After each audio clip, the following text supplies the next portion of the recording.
jant jigéenu weer yaa ñu leeral yeyoo nga cant kun fi joo yaa ko weeña.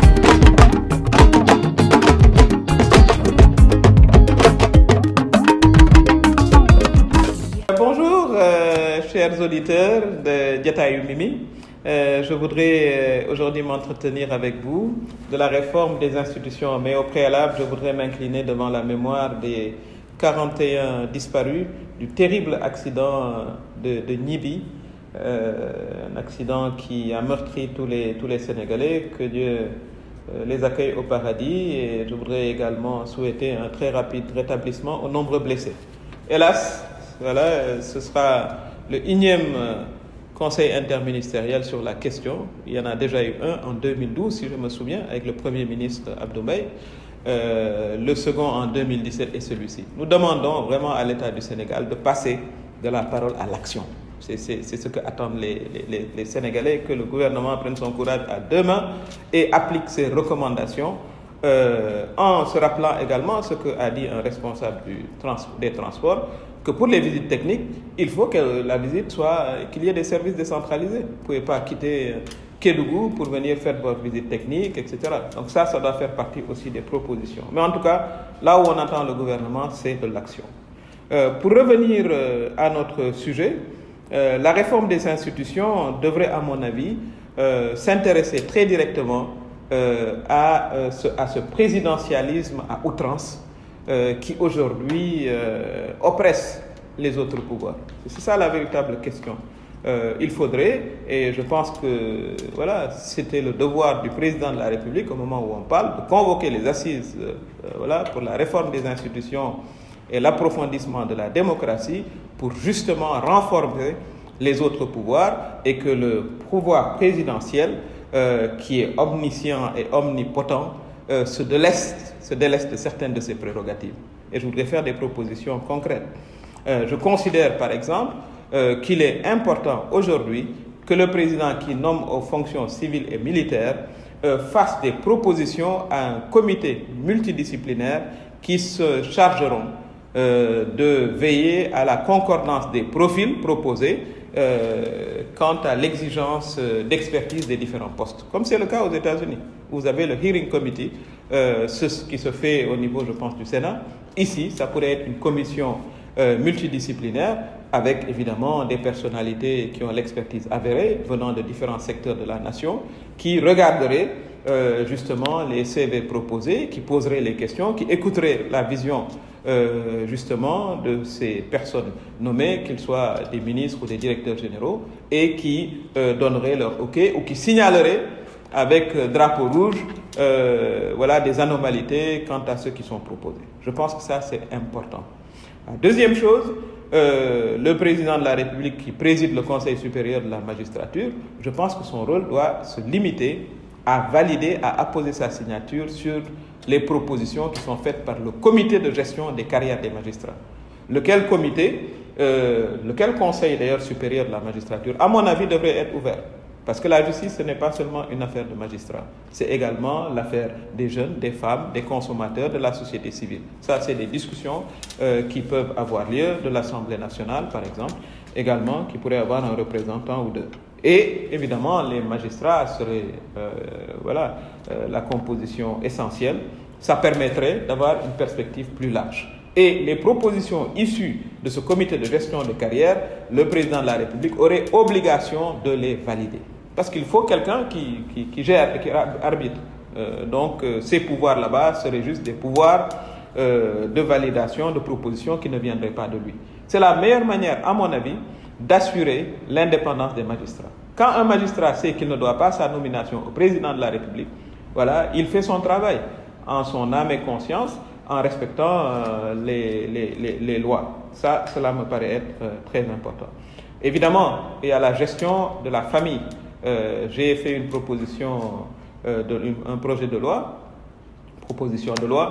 je dirais, qui est sur la table de Monsieur le Président de l'Assemblée nationale, à qui je demande, comme il l'avait écrit d'ailleurs dans la réponse qu'il m'avait adressée, de s'intéresser à la question et de convoquer le bureau pour que cette question soit étudiée. Je pense qu'il est temps, en Afrique, au Sénégal, que vraiment on sépare les affaires familiales des affaires du pays. Parce qu'on sait très bien les contraintes que cela entraîne. Aujourd'hui, sur la question du Covid, je l'ai dit, si le président de la République a des difficultés, c'est parce qu'il a son beau-frère qui en fait partie. Ça passe d'une question administrative à une question familiale. Alors, je ne dis pas qu'aucun membre de la famille des présidents ne doit exercer dans l'État, ce n'est pas ce que je dis. Mais en tout cas, sur les questions centrales où cela implique la gestion importante de fonds publics, je pense que le frère, le beau-frère, les enfants, la belle-mère, le beau-père, le père, la mère, devraient occuper d'autres fonctions. Il y a de nombreuses fonctions au sein de l'État, de conseil notamment. Et ça fait partie également de la réduction des prérogatives du président de la République.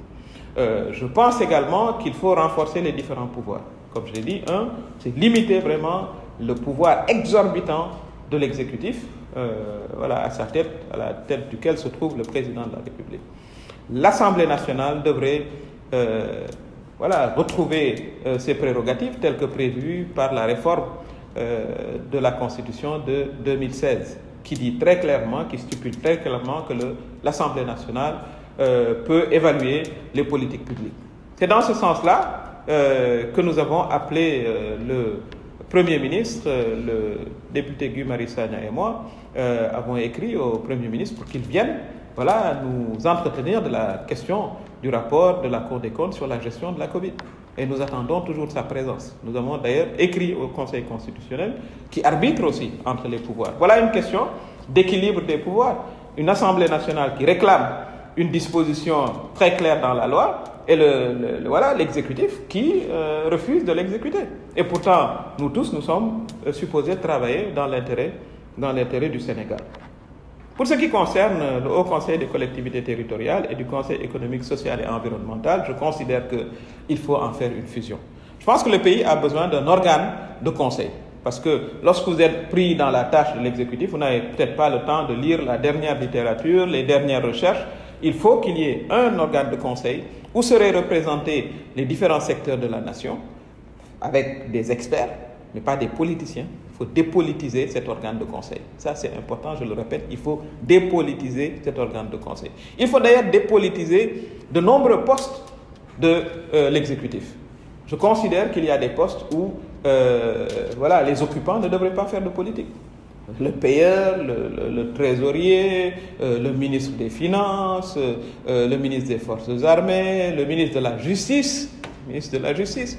J'ai entendu la dernière fois l'actuel ministre de la Justice dire qu'il parlait maintenant en politicien, il ne parlait plus en professeur de droit ou en ministre de la Justice. Mais c'est une catastrophe. Une catastrophe. Peut-être que s'il n'était pas obligé de faire de la politique, il n'en serait pas là. Donc, ça fait partie des postes, à mon avis, qu'il faut dépolitiser, tout comme le poste de ministre de l'Intérieur. Je pense qu'il y a des fonctions régaliennes de souveraineté où la loi doit dire de manière très claire que ceux qui les occupent ne devraient pas faire de politique. Il faut réformer également, à mon avis, les organes de contrôle, il faut les mettre ensemble. Je pense, l'OFNAC, l'IGE, la Cour des comptes, mais encore une fois, il faut qu'il n'y ait aucun lien entre cet organe de contrôle et l'exécutif, pour que ce ne soit pas également un outil entre les mains de l'exécutif. Ça, c'est très très important, ces organes de contrôle.